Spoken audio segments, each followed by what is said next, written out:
Well, hello there. My name is Ian, and welcome to my YouTube channel. So, joining me today is my good friend from immersiveaudioalbum.com, Jonathan Cornell. Hi, Jonathan. Good to see you again. Hello, Ian. Glad to be here.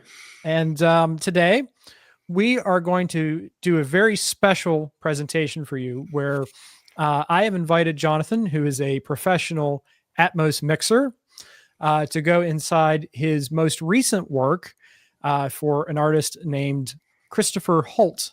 And this record is called Across the Milky Way. And just to kind of briefly summarize where I think this music hits, I hear a lot of XTC. I hear a lot of like Jellyfish. I hear the Beatles. You had mentioned that Chris is a member of the Eagles. So there's kind of that sort of thread running through it as well. Yes, yeah. Yeah, that's kind of his day job, so to speak. In fact, I think you said he was playing Vegas last night or something. Yeah, for the last year and a half, they've been doing this thing where the Eagles have been doing a show at the Sphere like on weekends throughout over the last couple months or so. And he also played on the relationship with the Eagles started when he played on Don Henley's last solo album, the studio Okay. record. And that was maybe like 9 or 10 years ago, something like that. Okay, so good while. Now, how did you get in contact with Chris? How did this come about? Well, as people who follow the site know, kind of the primary pillars of the business are we have this kind of blog where I do reviews of albums and interviews with people, kind of like a written version of what we do on this channel, give or take. Yeah. And then there's also like the shop where you can buy albums mixed in Atmos as high-res files. But we wanted for a long time, since I've been interested in this, I've always wanted to mix. I went to engineering school. I have a master's degree in audio tech. So I've always wanted to mix in surround for people. And I've had projects come to me over the years, mostly things that never got released, like that I did kind of just for fun. Mm-hmm. But we launched this sort of new section of the site a couple months ago where we basically went out and said, we're set up to mix in Atmos, we want to mix your tracks. And if we mix for you, you can sell your album on our site, which is something that most mixers can't do. We have the sort of distribution and the production under one umbrella. Mm-hmm. So interestingly enough, this wasn't even from a reach out. Of course, I started cold emailing bands and people I knew if I could mix their records in Atmos. But I got an email from a guy named Craig Adams, who's a longtime friend of Chris's. And he just kind of pitched it to me. He said, my friend Chris just released this album this past May. So it came out on streaming and on vinyl in May of this year. And he was like, this album's really densely layered. I think would be a good fit for Atmos. Let's talk about this. And it just kind of grew from there. And we ended up, moving ahead with it. So was this your first professional kind of surround or multi-channel gig, or had you done stuff before this? It's the third one that's been released. So there was a jazz project I did for a friend here in DC where I live. And then I mixed my friend Roger. He was one of my old professors when I did the master's program. And he moved back out to Brazil. He's originally from Brazil, but he's a great engineer. And he mastered the Atmos version of Across the Milky Way. Okay.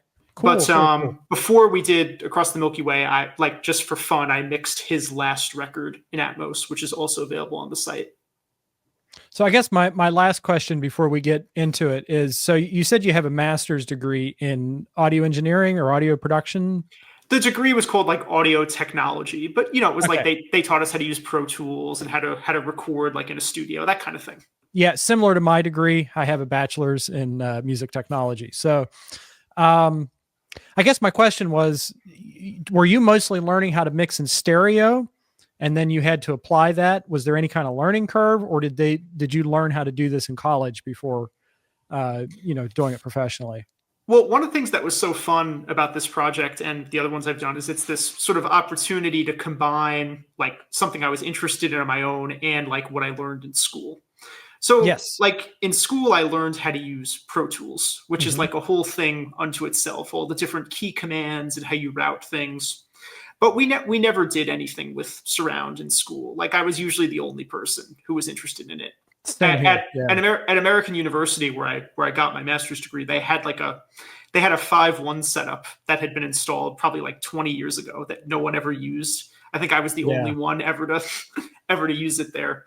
But right around the time I started this degree, which is in 2021, and when I moved out here to DC, I had set up my 714 Atmos system. So I kind of like sort of taught myself how to mix in Atmos, combining what I learned in school just with reading tutorials, because as we'll get into in the video, the workflow for Atmos is a little bit different than your typical, the way you mix in stereo or even 5.1. So do you want to kind of run down how your setup is? Because one of the things that I kind of encountered when I was trying to mix in Atmos was monitoring it. And I was only able to monitor binaurally. So you're able to monitor on your home setup? Yeah, I mean, it's pretty convoluted. Like, I don't know how much you want to get into this, but it's essentially like the computer is running out to an interface that has basically 12 line outputs. So it's different than, this is something I've learned that a lot of engineers on the production side don't understand how Atmos is delivered to consumers. Yes. In a consumer setting, it's kind of like there's just one cable. There's the HDMI cable. Right. And the signal gets sent as like a bit stream over that. And then it gets decoded inside your amp. So every piece of technology, whether it's like a sound bar or a receiver or even something like an Apple HomePod, they all have probably a computer chip in them that has the Dolby renderer software. And inside the device, it kind of tells it like, this is how many speakers this device has. And I'm going to render the mix on the fly to fit this playback scenario. Whereas in a studio setting, it's kind of like there's no HDMI. There's just a lot of line outputs feeding usually powered speakers. In my case, I'm using passive speakers. So it's a bit of a different kind of thing. Yeah, but it's very cool because like I remember reading about Steven Wilson's early days, and I don't think he ever worked in a professional studio. I think his first studio was No Man's Land, which was like in his parents' basement. And that's where he did like all of his mixes up until like maybe the past 5 or 6 years. And that was something that always inspired me because he was like, you know what? I can't get the sound that I can get in here that I'm comfortable with. So I don't want to go to, you know, a big expensive studio. I want to stay here. And I kind of love the idea that, you know, music technology and mixing has evolved to the point where you can mix out of your apartment or your home or you know, wherever you are. And I think it's really cool that you've been able to pick this up and you have the opportunity for distribution through IAA. So yeah, let's just talk about the mix a little bit. I don't know if you want to share your screen at this point or when we want to introduce that. But I think maybe the way into talking about this is, and we did have a question about this on one of our previous videos. If you purchase the IAA download of Across the Milky Way, there's the Dolby Atmos renderer image. Yeah. So I guess the first thing I would say is that with the IA download, we tried to make it kind of as analogous to like a Blu-ray as possible. Mm-hmm. So one of the things I was inspired by is I'm sure a lot of the viewers of your channel have purchased some of those super deluxe edition Blu-rays. And one of the things I think is great about what Paul is doing is that he'll put a lot of different audio options on the disc. Mm-hmm. So like he'll give you Atmos, he'll give you 5.1. Sometimes it's dedicated mix, sometimes it's derived from the Atmos mix. In the case of this record, I was very transparent that the 5.1 is just derived from the Atmos. Like I didn't have the time or the budget to do a unique 5.1 mix in this case. And we also made instrumental mixes, which was an idea I got both from Steven Wilson and from Paul Sinclair. So I made another bounce of the Atmos mix that just had all the vocal parts muted, which is interesting to listen to unto itself. So if you buy the file from IA, you're getting 8 different audio options. So Atmos, 5.1, stereo, and binaural, and then instrumental versions of all 4. And then one of the things that's interesting about Atmos, as you were alluding to, I'm going to share my screen now. Okay. Is that there's a visual component to it. So normally, like when you're mixing in stereo, as you know, because I know you're an engineer and you're a great engineer because I'm working on a project that you originally mixed in stereo right now. Thank you. But normally when you mix in stereo, there's kind of like you just make like a master bus, and the only thing you see are VU meters indicating your levels. And for 5.1, it's the same thing. You just see 5 meters instead of 2. But with Atmos, there's this visual display. So the typical workflow is that you're mixing from Pro Tools into this external application. Well, it used to be external, and now it's built into Pro Tools. So this is actually the internal renderer. But you're mixing into this other piece of software called the Dolby Atmos renderer. And essentially, Dolby gives you 128 of what they call these audio objects. And the idea is you can place the audio objects anywhere inside this kind of undefined space. And they're mobile. You can actually move them, right? Yeah, versus beds, which are stagnant. Am I understanding that correctly? So you can automate the objects. So there aren't any moving objects in this song. Okay. But basically, when you're looking at this display here, what's going on is these channels 1 through 10 are the bed. Okay. So the bed is like your typical channel-based container. So kind of like a stereo bus or a 5.1 bus. So you can make a 7.1.2 like master track. And they make like 7.1.2 plugins, like a 7.1.2 compressor or a 7.1.2 EQ. So a lot of people mix only using the bed because it's more analogous to the regular mixing workflow of stereo. But I think it's a missed opportunity because for whatever reason, they made the bed 7.1.2 instead of 7.1.4. So you only get 2 height speakers. So if you're listening on Apple Music and you hear on a 7.1.4 setup, if any of your viewers have them, and you notice like a lot of the mixes don't have front and back and height speakers, it's probably because they use the bed. Yeah. And if you mix an element to the bed, you don't see anything in this display. So a good example of that is in the song Parallel on this album. It starts with just a piano. And you notice in the visualizer on the MKV file, when the piano is playing, you don't see anything. So, people have different theories about whether you should use the bed, the objects, or both the bed and the objects. Some mixers only use objects. Like a good example of that would be like Bruce Sword.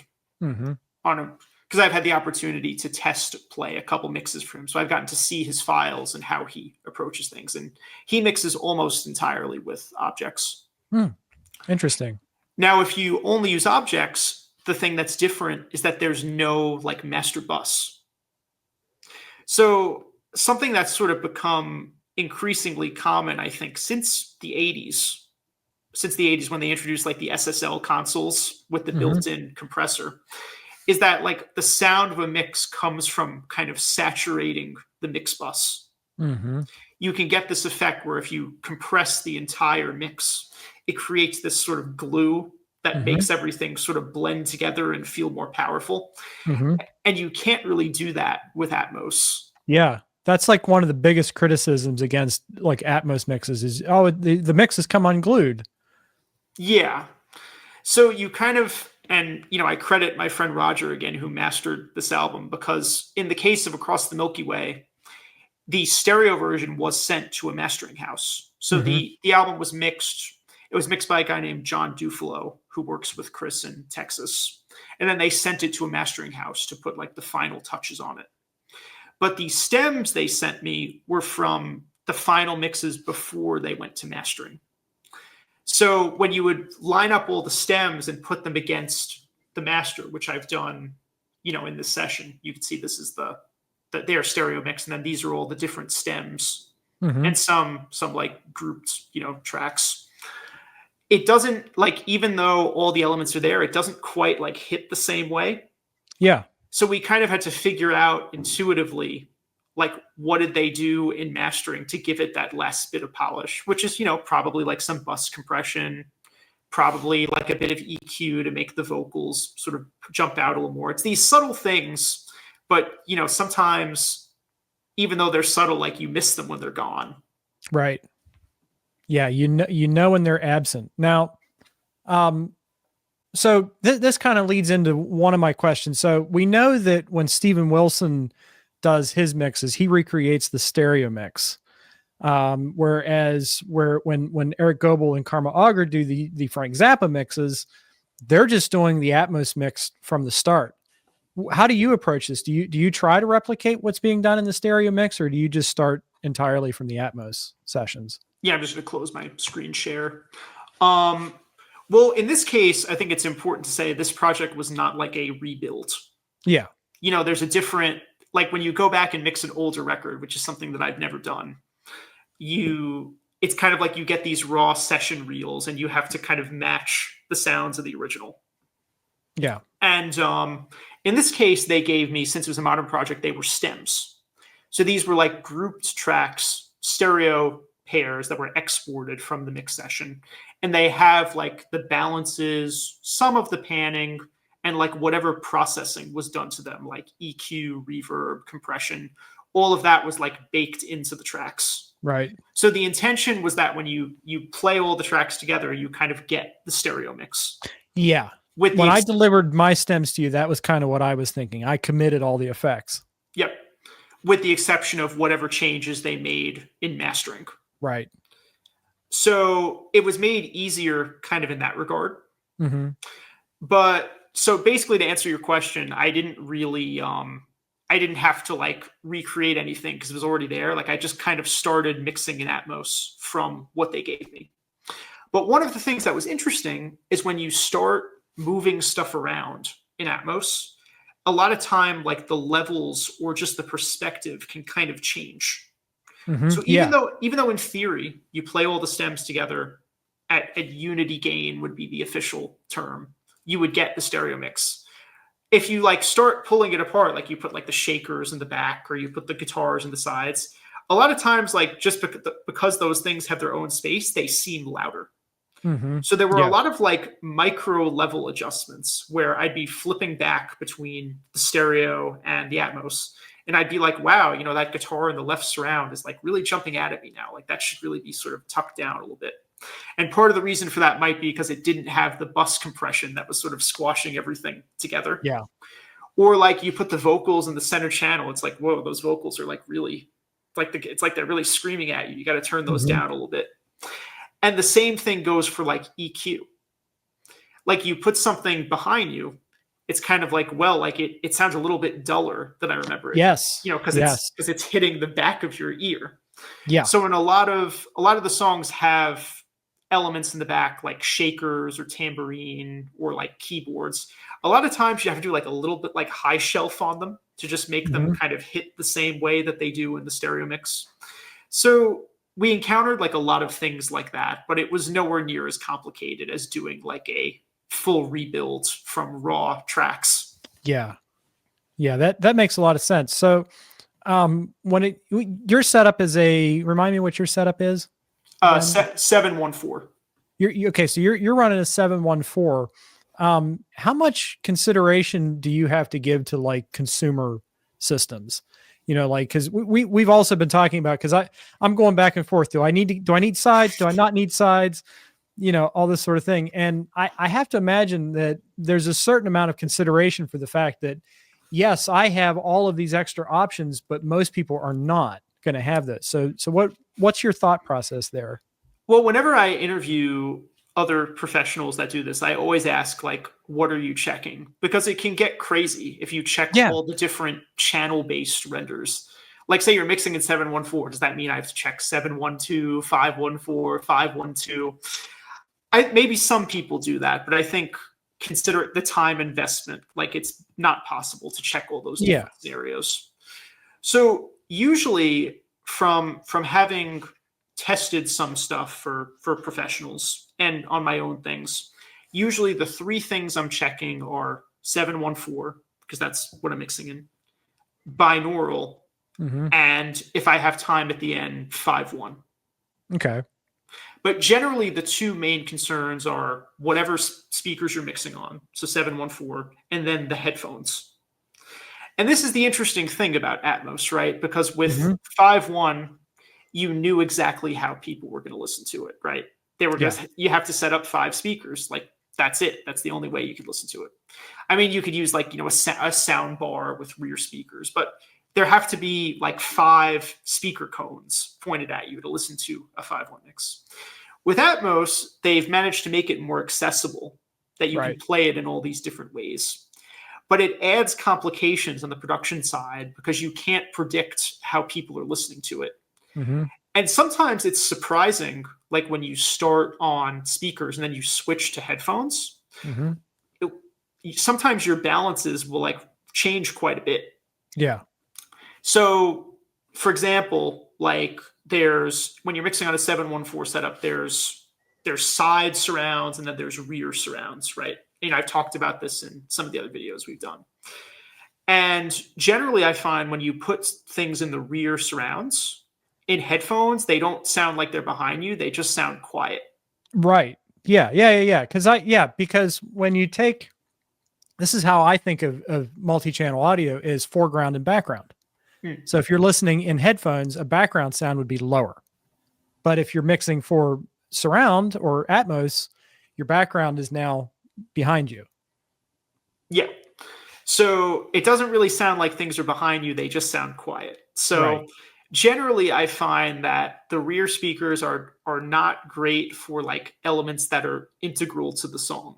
Yes. They're good for more like textural things.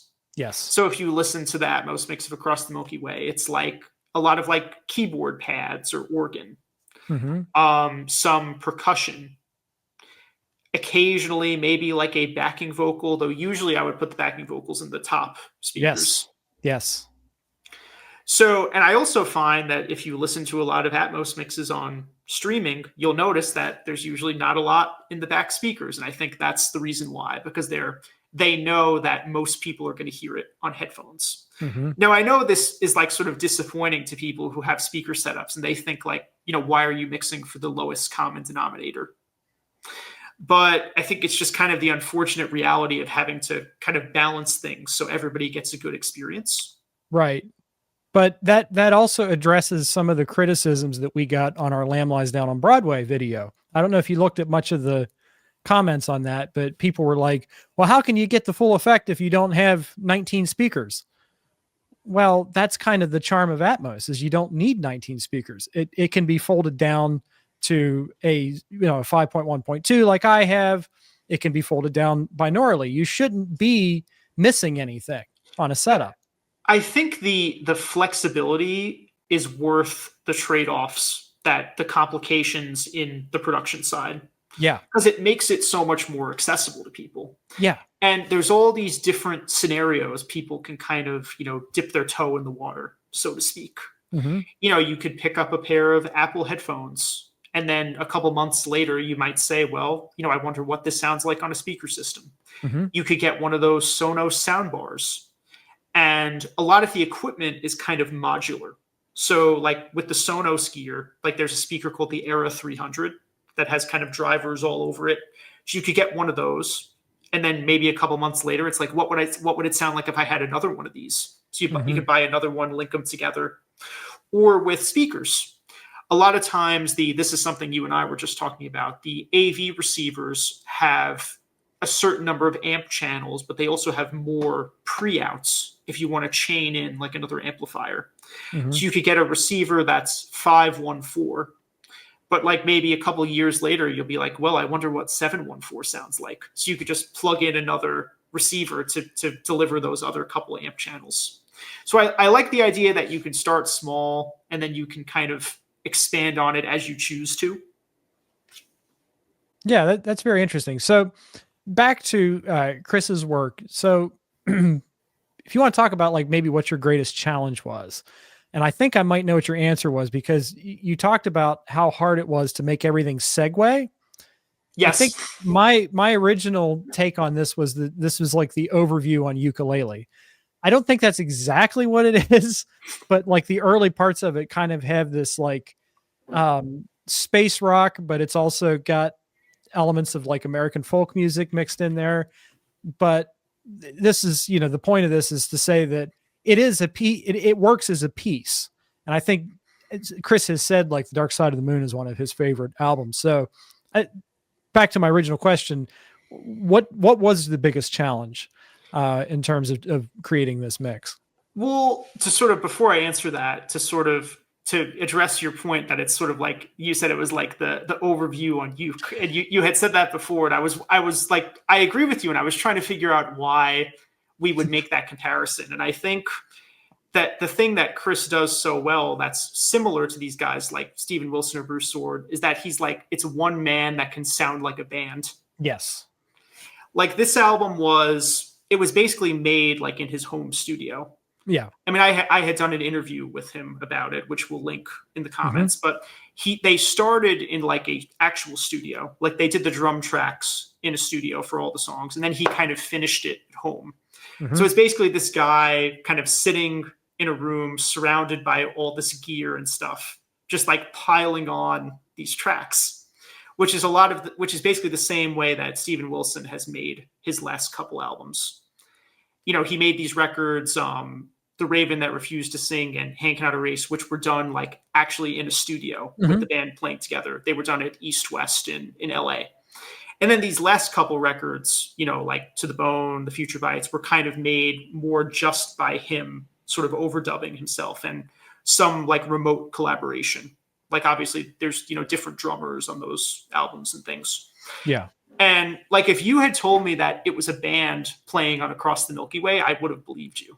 But it's not. It's just one guy. Yeah. And when you go through all the tracks, like I was able to, and sort of solo, particularly the vocals, it's incredible, like what he was able to do. And I think the idea for this kind of came from during the pandemic. He was doing this thing called All Requests Thursdays on YouTube, where he would basically he would solicit requests from his audience, and he would play like covers of stuff live on YouTube using like a combination of keyboards and loop pedals and things. And between 2020 and 2024, I think he did 99 episodes. Wow. And on some of them, he played like entire albums. Like for the last episode, he played all of Abbey Road all the way through. And he would like sort of build up the harmonies like live. It was incredible. Yeah. That was definitely something that stood out to me in listening to this, is just how rich and complex the vocal harmonies are. And that's something that comes to life, I think, in your Atmos mix. Yeah. But anyway, I think he had a lot of experience kind of being self-sufficient by doing these All Request Thursday things. So that was kind of where the idea to make this really dense album came from. And the album is like, it's kind of right in the sweet spot. Like it's dense, but it's not like the sessions aren't that complicated. And there's a place for everything in Atmos. Yeah, and I wouldn't call it difficult music either. This isn't Lizard. Oh, no. Whereas, like, for example, the track I'm working on for you right now, like it's pretty overwhelming, like sorting through all the parts. Like it's a challenge. Great. But easily I would say the hardest song to mix is the last track, which was called Don't Give Up on Luck. Because it starts as like this very basic kind of, you know, band track. Like there's just the drums, steel guitar, and it's basically just drums, bass, and steel guitar, the first like half of it, let's say. And then all of a sudden there's this moment where it gets like really big. Like there's a fuzz guitar that comes in, there's all these different vocals. And the ending of it, like the last minute or so of the song, is this sort of huge cacophony. And in the stereo mix, it sounds like powerful when it comes in. Like it really hits you hard. And I remember like when I was trying to mix it in Atmos, like it just like wasn't hitting the same way. Like it would just sort of sound kind of mushy, and you couldn't really delineate the parts. Like it just wasn't doing it for me the way that the stereo did. And through some combination of trial and error, and again, you know, the mastering that Roger did, I think we managed to recreate that effect in the Atmos mix. Do you want to talk a little bit about creating those segues? I remember you were like telling me before that was something of a learning curve for you. Well, yeah. So one of the things I didn't really realize the importance of the segues when I started mixing the album, because they gave me the stereo references as like chopped up tracks. But when you would line all of them up in Pro Tools, like they would flow gaplessly. And the segues are variable per song. Like in some cases, it's kind of like there's an organ that trails off, like as like an acoustic guitar comes up. Like that's Snap Out into That Magic Feeling. And then there are some of them where the track just sort of abruptly stops and then it cuts off. Yeah. So when I started mixing the album, like I basically made one Pro Tools session per track. Yeah, okay. Yeah. So I would import their bounce and I would just kind of line everything up and try to match it as best I could. But when I got to the end to sort of crossfade the tracks, it's not really possible to crossfade an Atmos master. Because when you think about what the file is, it's the bed and all the objects as separate tracks. So it's not like you could just import your two bounces into one Pro Tools session and fade them. Yeah. Now, people have told me more recently that there's this tool you can get from Dolby called the Album Assembler that lets you do Atmos crossfades. So I think this is less of a problem now than it was before. Yeah. But what I ended up doing is this is getting like pretty nerdy. Like I rendered each track to like a fixed channel format. So I made, instead of the display with all the beds and objects, I just made like a 714 file, like literally a 12 channel wave file of each track. And then I just crossfaded those. Yeah. Right. Okay. That's kind of how I would imagine it would be done. I just didn't know if it was possible. And that is interesting because you notice on a lot of these more recent Steven Wilson mixes where he's gone back and done Atmos versions, sometimes he doesn't bother to recreate the segues at all. I know this is something that's been controversial with the XTC releases, but based on what that was a choice, I think. Yes. Yeah. I was going to say, based on what I've read, that was something that Andy Partridge wanted on those albums. But I think the correct way to do it, like if you're mixing an album where the crossfades are really important, like Dark Side of the Moon or Quadrophenia or something like that, I think you just kind of have to mix the whole album in one Pro Tools session. Yeah, which would be easier to do, I think, if you're working from like a 16 track or a 24 track master. But if you're mixing something like Chris's, now what on average, how many tracks per song did he give you? It was variable per song. Yeah, because some of them are very simple. I get that. And then other ones are very elaborate. Probably like 30 to 50 on average. Yeah, okay. Something like that. The stems were pretty complex. So, one of the things I've often complained about like modern albums that are mixed in Atmos from stems is that they don't make enough stems. So you end up with like sort of, what can you do if all the drums are on one stereo pair, all the guitars are the other stereo pair, and then like say all the vocals are on a stereo pair? Like what could you do with those three elements? Yeah. I guess you could just kind of put the guitars a little bit out in the room. But in the case of Chris's stuff, like some of the sounds were kept together. Like the drums were usually a stereo bounce on almost every song. Yeah, except for Parallel? Angelic. Okay. Yeah. Angelic was like, because the drums were kind of a different sort of thing on that song. Like it was really just a kick. And then there were these big toms that come in during the chorus. Yeah. So I was kind of like, hey, let's put the toms behind you. It's kind of fun. I like it in Steven Wilson's mixes, so I'll try it in mine. And I thought it worked well. It did. That really caught my attention when I listened to this yesterday. And I think because it is the only song that happens, I think it's a really nice, memorable moment. But aside from that, like all the vocal harmonies were separate. That last song, Don't Give Up on Luck, I think there were 15 channels of just vocals. Wow. Guitars usually separate. Even if it was like the same, even if the sound was panned to the same place in the stereo mix. And I noticed this is something that would happen a lot. Like he'd record like 4 or 5 layers of harmony vocals, but they'd all be panned to one spot. So it would create this kind of really lush, sound. And then once you get into Atmos, you could start pulling those apart. Like I could put the low harmonies in the front heights and then the high ones in the back heights. Like I would do things like that. So it's always kind of trial and error as far as how much can you pull things apart, like what works and what doesn't. Yeah. Like I was saying, it was such an opportunity because, you and I, and what I do for my own blog stuff on IA is we often we do these videos and we're like, why did they place things like this? Like, maybe I would have done it differently. And this was one case where I really could do what I wanted. Yeah, sure. So, I wanted to put my own spin on it, but I also wanted to like bring in all the things that I liked in other people's mixes. Right.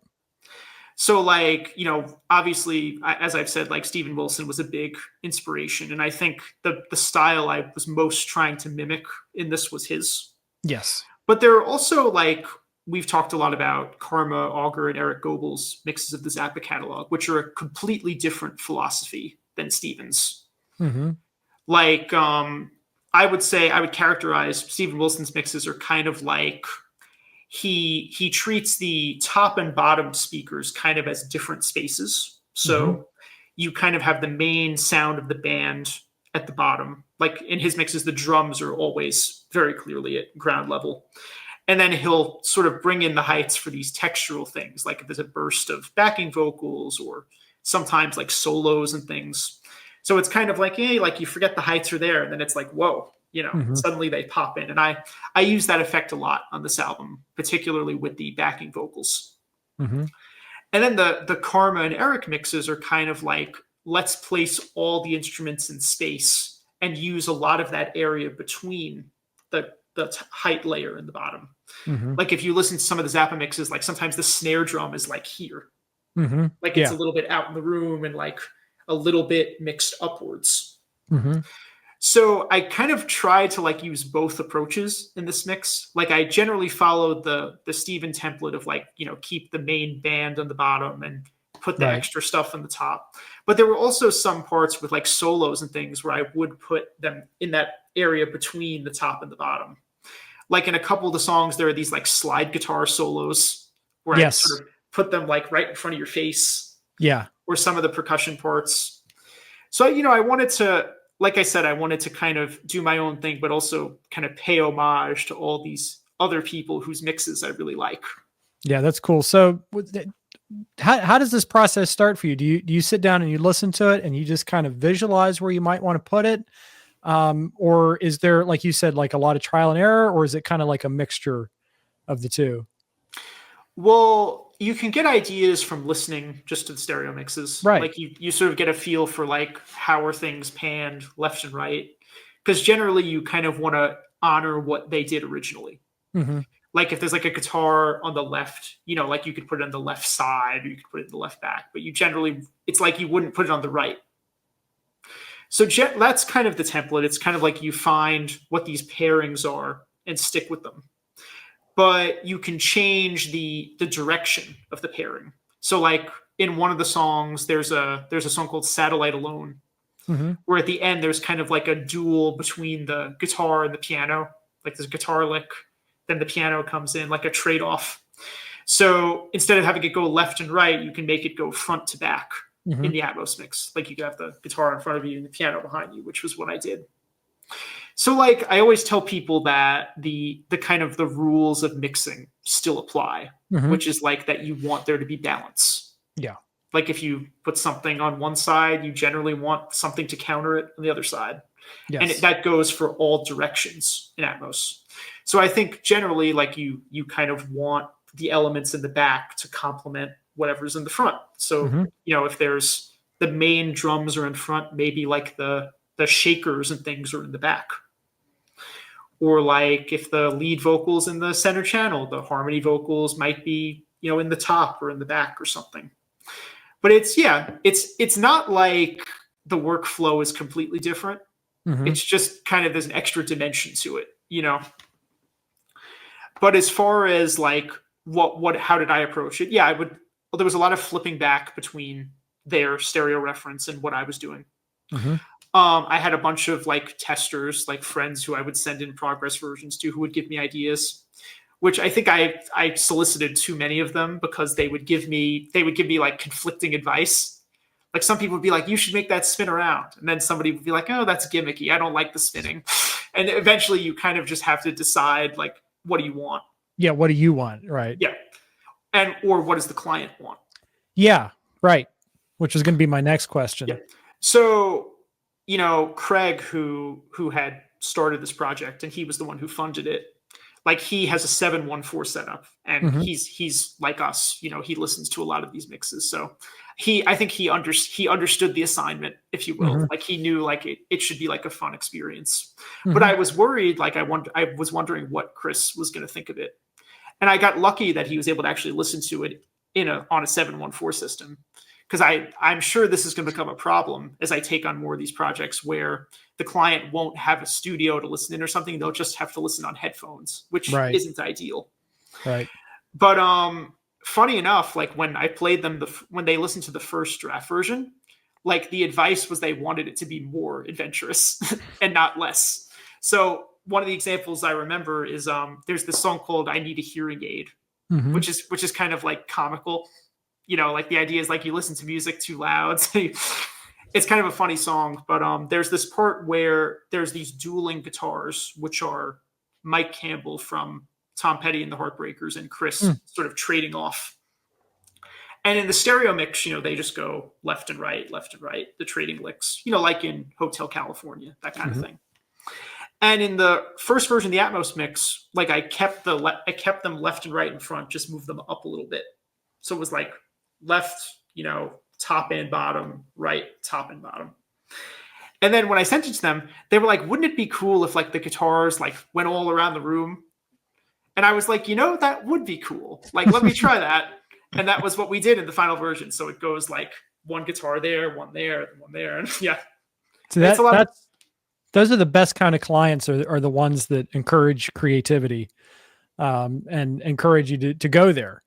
Because maybe you wanted to, but you thought, well, gee, I should be more conservative. And no, that's great. That's great that they wanted more from you. So we did have a question about how you put together that visualizer for the IAA download. Do you want to talk about that a little bit? sure. So like I was saying, there's this element when you're mixing the Dolby Atmos renderer where you can Hmm. see the placement of the objects.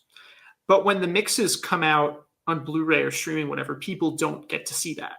Yeah. The only way you can see that display is if you monitor the ADM file, the Hmm. master, which are not released to the public. So it's something like I've wanted to do for a while with the Hmm. IA releases, but I was sort of nervous about it because I think there's an element of like the sort of it being like intellectual property. Yeah. So I Sure. so I so I haven't been able to do it with any like, releases that we've licensed from labels. But I thought like since this is my mix and like I have permission to do it, like why don't we finally do this? So it was actually kind of tricky to put that together. Basically, I had to do like a quick time screen grab of every track. So I Oh, played every album through, did a screen capture, yeah. and then I went in and kind of just edited them all together to match the gapless flow of the music. And I'm hoping it's kind of like illuminating for people as to how things are placed, even if you're listening on a system that's less than 714. You Hmm. can get an idea of maybe like what are the things that are in the side speakers, what are the things that are in the top speakers. And yeah, I think it adds a fun extra dimension to it.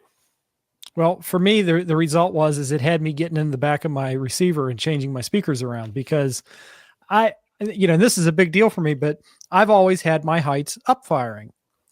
But I was listening and I was watching the renderer and I was seeing stuff moving around in the heights that I wasn't really hearing very clearly. And I just got this idea because I have windows that are, of course, covered. So it's not like my speakers are going to get exposed to the sunlight or anything. But I have these windows. I thought, well, gee, couldn't I just switch my cables around and stick those up there? And I did. And I was in the middle of listening to your mix when I did that. Of course, I powered down when I moved speakers around, of course, but I put it back on and I just couldn't believe the difference in what I was hearing.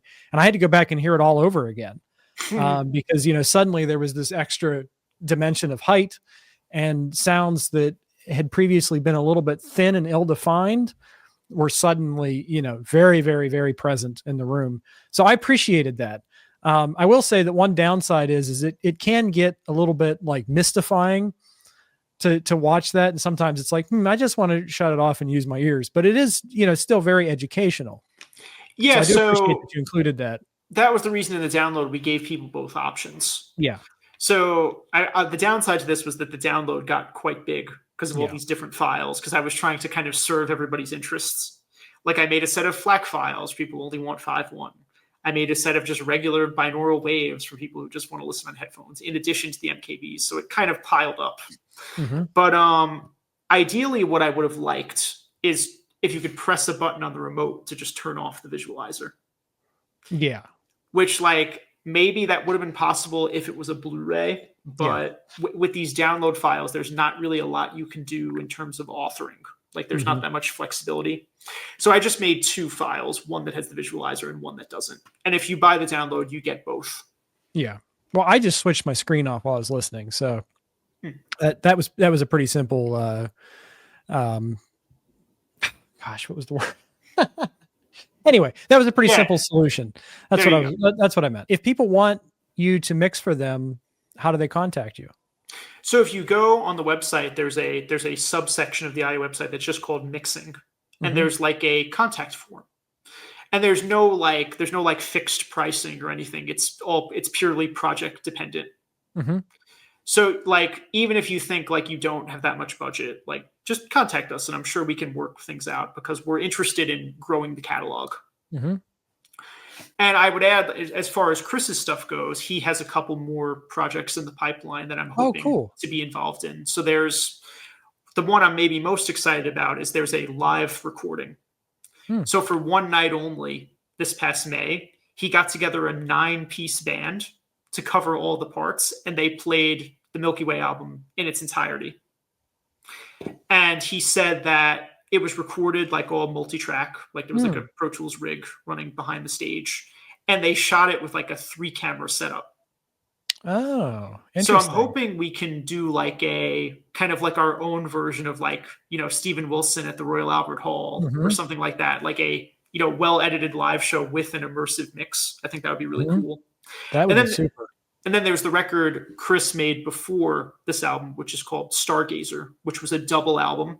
And it's, you know, similar kind of style of music to this, like this kind of dense, sort of proggy with, you know, bits of like American folk music, that kind of thing. And the 2026 will be the 10th anniversary. It was originally released 2016. So I'm hoping we can get the elements to do an Atmos mix of that, but the complication is that it was with 3 different producers. So the stems are scattered across different people's hard drives. So I'm hoping we can get all of it together and mix that record, because I would say it's as good as this one. Yeah, that would be great. And just kind of a boring question, and we've covered this before, but I thought it was important. We should probably tell people how to play back IAA downloads in case they don't know. I use the Noemi device, which you can purchase through Amazon for like $60. And I have to say that it's not a perfect playback system. It's entry level for sure. Yeah, that's a good word. That's a good way to put it. It's entry level, and the device itself gets very hot at times. And I had one completely brick on me. However, I will tell you that their customer service is excellent. So if you have problems with your Noemi, they sent me a new one for free. So all I had to do is just prove that it had bricked and that it wasn't because I tossed it out across the room in frustration or something. Yeah. So to play one of these files, basically the playback chain is the same as a Blu-ray. You need like an HDMI cable feeding an Atmos equipped device. Now, some Blu-ray players will natively play MKV files with True HD. They support pass-through audio, like some of the Oppo models. The Sony that you have doesn't, though. So you told me, which is unusual. I don't know why it's not a native feature in all players. It would make things easier for us. Anything else. It'll play region B, region C. It'll play 4Ks. It'll play FLAC files. Yeah. There's one like obscure surround format from like 2007 that Rush used on Snakes and Arrows, and I can't remember what that format was. MVI. That's the only other format I found that it will not play. But it's like, of all things, it won't play Blu-ray files.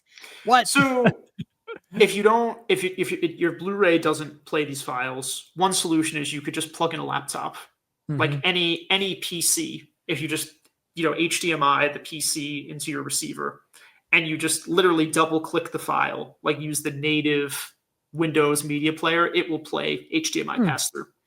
Unfortunately, you can't do this on a Mac because for whatever reason, Apple doesn't allow HDMI pass-through. So if you do this on a Mac, you'll just get 7.1. Like it will decode the true HD inside the player, and it won't give you the extra height information. Now it won't omit the height stuff. It'll just be folded down. So if you only have a 7.1 setup, like that's a fine way to listen to this. And then aside from that, there are all kinds of other like standalone HDMI media players. Like there's like the NVIDIA Shield. There's a company called Dune that makes some nice ones. Unfortunately, you can't use an Apple TV, which would be convenient. And one of the reasons is because Apple doesn't support, like a plug-in drive. Yeah. And even for files you can read off a NAS, like I tried this because there's a VLC media player app for Apple TV. It's the same thing as like the Apple computers where it just gives you the 7.1 and not the height speakers. So, that's the thing about Apple with their closed system. Yep. But yeah, I mean, there isn't like I don't have a definitive list of supported hardware, but I would say any media player that has an HDMI out and supports MKV files should do the trick. All right. Well, as usual, I will put a link to the Noemi in the description, as well as a link to immersiveaudioalbum.com. And I think our plan is to try to make this a collaborative video between our two channels. So if you want to keep tabs on Jonathan's channel and his work in the future, please do subscribe to both channels. And it should be very easy to do so. I think you just click on the little icon there and both of our channels will come up. So please do. If you're not subscribed to me, of course, subscribe to my channel, but also subscribe to Immersive Audio Album. And let us know in the comments, if you enjoyed this. Let us just get any kind of feedback we'd be interested in. Don't forget to like the video. And yeah, we look forward to hearing from you. Jonathan, it's been a pleasure as always. Thanks for showing us a glimpse behind the curtain of what it's like to create a Dolby Atmos mix. I really appreciated this. This was informative and entertaining. So thanks again, and I hope to see you very soon, my friend. Yeah, thanks for having me. Anytime.